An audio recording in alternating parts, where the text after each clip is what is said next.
Meu nome é Patrícia, tenho 41 anos e por muito tempo eu achei que eu era forte porque eu aguentava tudo calada. Hoje eu entendo que eu só estava cansada demais para brigar. Eu cresci numa casa simples, daquelas que o som da TV ficava alto para cobrir o silêncio das brigas. Meu pai era o tipo de homem que não falava muito, mas quando falava, todo mundo sentia. Ele tinha uma oficina pequena e eu aprendi cedo que ajudar era o jeito mais rápido de ser aceita. Quando minha mãe adoeceu pela primeira vez, eu tinha 19. Era uma gripe que virou pneumonia e de repente eu virei adulta numa semana. Eu lembro do cheiro do álcool no corredor do posto de saúde, da cadeira de plástico grudando na perna e de eu segurando a bolsa dela como se segurasse o mundo. Meu irmão mais velho, o Gustavo, já estava casado. Minha irmã mais nova, a Carol, ainda fazia faculdade. E sobrou para mim aquela frase que todo mundo acha normal. Você tem mais jeito para isso, Paty? Eu parei de viajar, parei de sair, parei de comprar roupa. Eu comecei a fazer marmita no domingo para a semana inteira, porque parecia que minha vida tinha virado uma lista de tarefas que não termina nunca.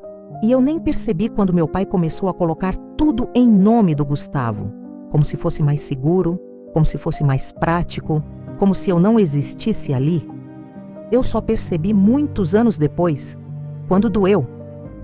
Eu fui ficando invisível dentro da minha própria família. A verdade é que eu virei a pessoa de apoio de todo mundo porque eu nunca aprendi a dizer não. Eu pagava conta. Eu levava minha mãe para exame.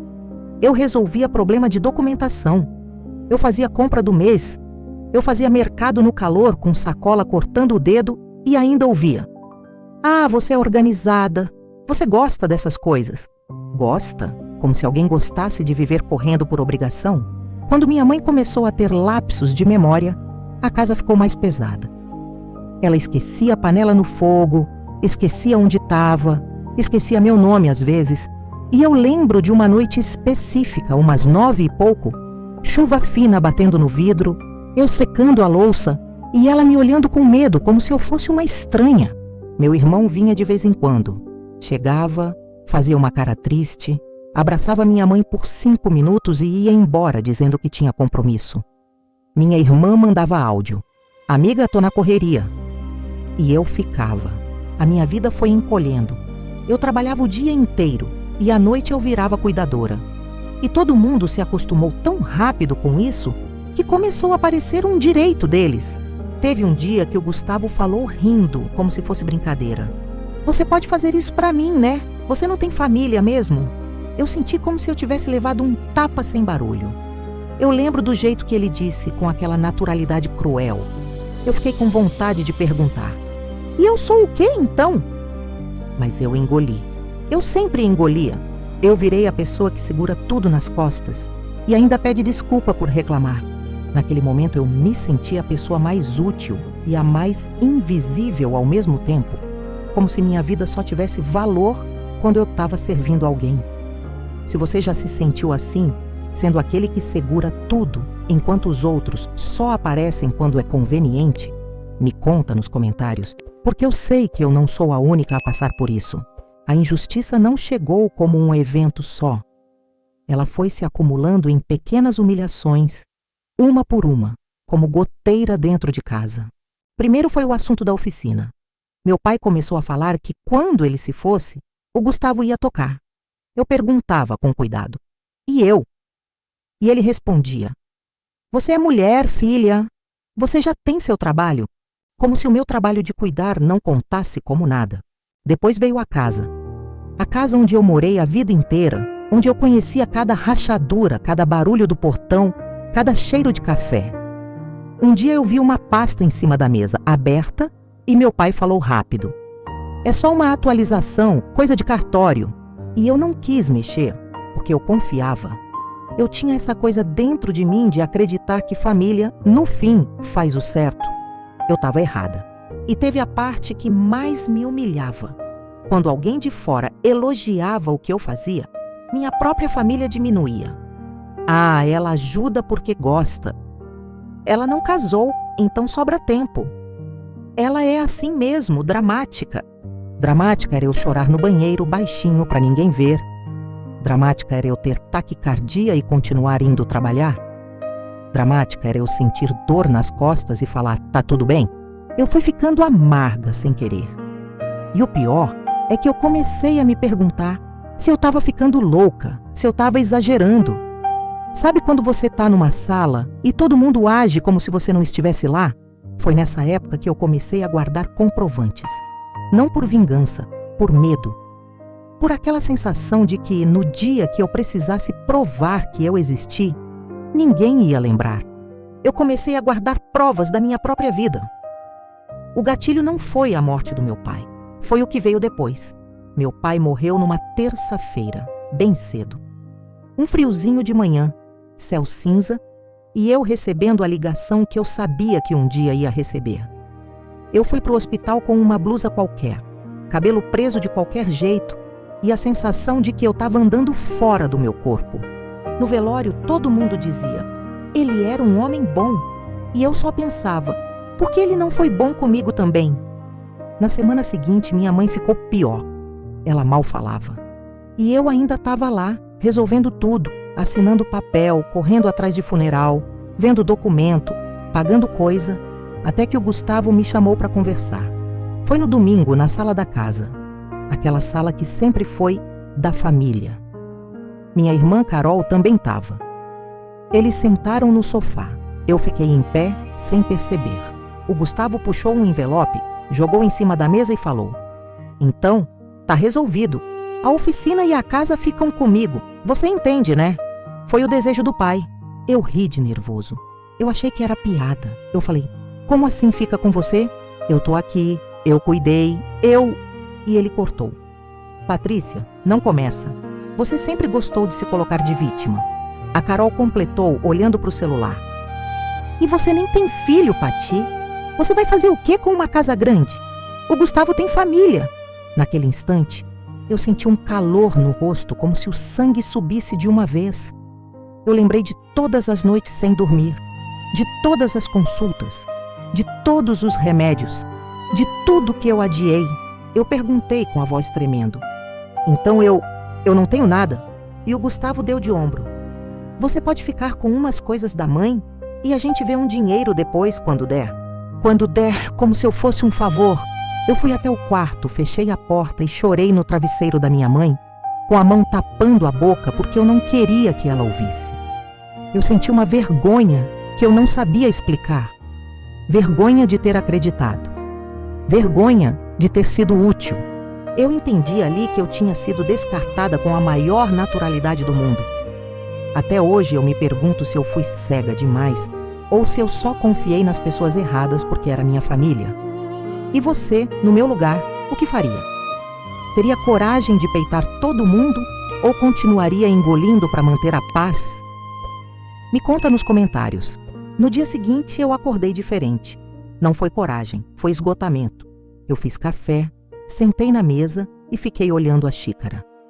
A casa estava silenciosa, minha mãe dormindo, e eu ouvi minha própria respiração como se fosse outra pessoa. Eu abri a gaveta onde eu guardava os comprovantes. Eu peguei pastas, recibos, transferências, notas de remédio, exame, contas. Eu vi ali, preto no branco, quanto da minha vida tinha virado serviço sem valor. Eu liguei para uma amiga antiga, a Denise, que é advogada. Eu falei baixo, como se eu estivesse confessando um crime. Eu acho que estão me passando para trás. Ela não fez drama, ela só falou. Você tem documentos? Você tem prova do que fez? Você tem como mostrar participação e dependência? Então respira. Naquela tarde, eu fui ao cartório. Eu tremia. Eu tinha medo de estar fazendo errado. Medo de virar a filha ingrata, a irmã interesseira, a mulher que só quer dinheiro. E foi no cartório que eu vi. A transferência da casa tinha sido feita anos antes. Anos! Quando eu já estava cuidando de tudo. Quando eu já tinha parado minha vida. Eu saí na rua com o papel na mão e uma sensação de enjoo. O sol batia forte, gente andando normal e eu pensando, meu Deus, eles fizeram isso olhando para minha cara todos os dias. A decisão que eu tomei não foi vingança, foi reparação. Reparação do que foi apagado. Eu não queria tirar nada de ninguém. Eu queria que reconhecessem que eu existi, que eu fiz parte, que eu não era uma funcionária doméstica da família. Eu decidi que ninguém mais ia escrever minha história por mim. Quando eu avisei que eu ia buscar meus direitos, o mundo virou de cabeça para baixo. O Gustavo me ligou gritando mesmo com aquela voz que eu não ouvia desde adolescente. Você está querendo destruir a família? Eu respondi, calma até demais. Você já destruiu, eu só estou parando de fingir. A Carol mandou mensagem dizendo que eu era ingrata, que meu pai ia ter vergonha. E eu li aquilo com um vazio tão grande que eu quase ri, porque eu pensei, meu pai teve tempo de me reconhecer e não reconheceu. Os parentes começaram a aparecer. Engraçado, né? Quando eu estava carregando tudo sozinha, ninguém tinha tempo. Quando eu falei em justiça, todo mundo teve opinião. E aí vem a reviravolta que ninguém espera. Minha mãe, num raro momento de lucidez, me chamou no quarto. Era fim de tarde, luz laranja entrando pela fresta da cortina. Ela segurou minha mão com força e falou bem baixinho, como se tivesse vergonha. Eu vi você se apagando, filha. Eu não consegui te proteger. Eu congelei, porque eu passei anos achando que ela não via nada. E naquele instante, ela viu. Do jeito dela, no limite dela. Ela continuou. Não deixa fazerem com você o que fizeram comigo. Você tem direito de viver. Eu chorei, mas foi um choro diferente. Foi como se uma parte de mim que estava presa respirasse. No fim, eu entrei com o processo. Não vou mentir. Foi pesado. Teve audiência, teve mentira, teve gente virando a cara na rua. Teve noite que eu pensei em desistir, mas eu não desisti. E meses depois a decisão saiu. Eu não tomei a casa de ninguém.